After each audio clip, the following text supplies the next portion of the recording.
Dans un rapport publié en 1981, on fait état de plus de 20 millions de personnes ayant survécu à une mort clinique.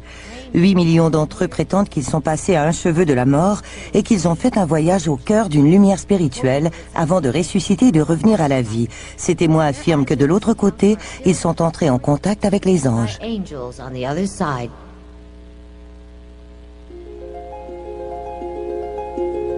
La plupart des survivants de ce voyage sont unanimes à dire qu'ils étaient hors de leur corps et étaient témoins du haut des airs des efforts déployés par les équipes de médecins qui tentaient de les réanimer.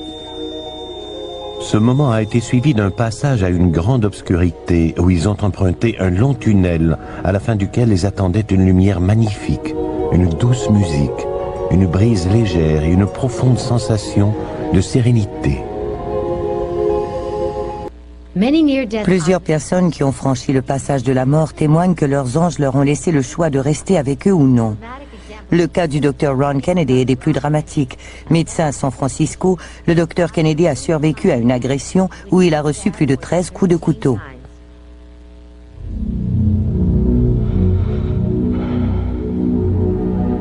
De retour d'une conférence à l'étranger, le Dr Kennedy rentre chez lui et trouve l'ami qui garde sa maison en plein délire psychotique.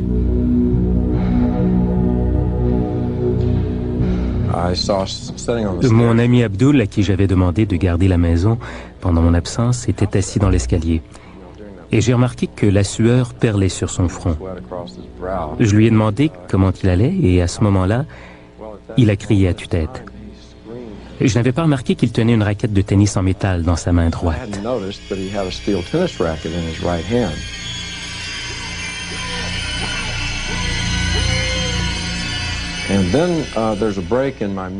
Après quoi, je ne me souviens plus très bien.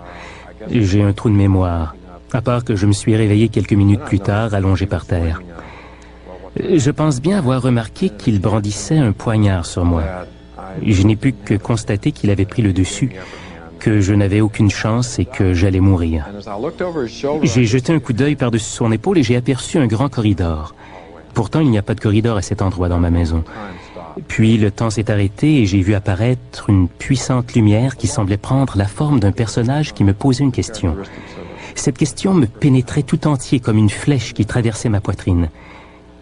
Ce n'étaient pas des mots, mais plutôt une pensée profonde, et la question était celle-ci. Veux-tu venir tout de suite ou plus tard?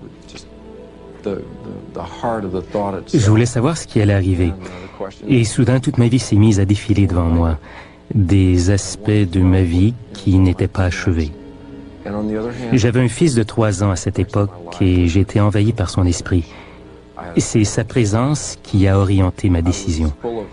Je me suis dit, non, ce n'est pas possible, je ne peux pas partir maintenant, je n'ai pas terminé.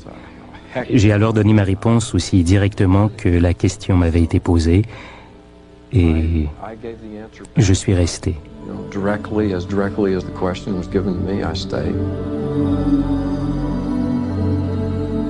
Ce n'est que 10 ans plus tard que le Dr Kennedy accepte de parler de son expérience et est en mesure de comprendre ce qu'il a vu et ressenti.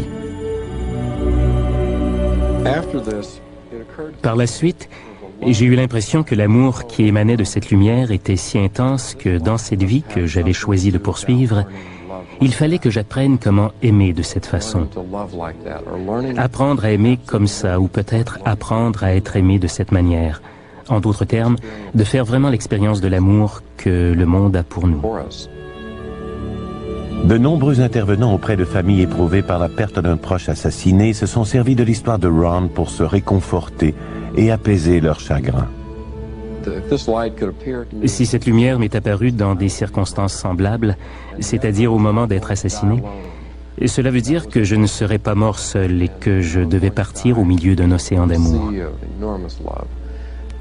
Alors, si j'ai un message à transmettre aux gens, je leur dirais que toutes les personnes qu'ils ont aimées et qui sont décédées dans les circonstances les plus atroces ne sont pas mortes seules et qu'ils n'ont pas à avoir peur parce qu'au moment de faire le grand voyage, elles étaient, d'après mon expérience, entourées d'amour. They died with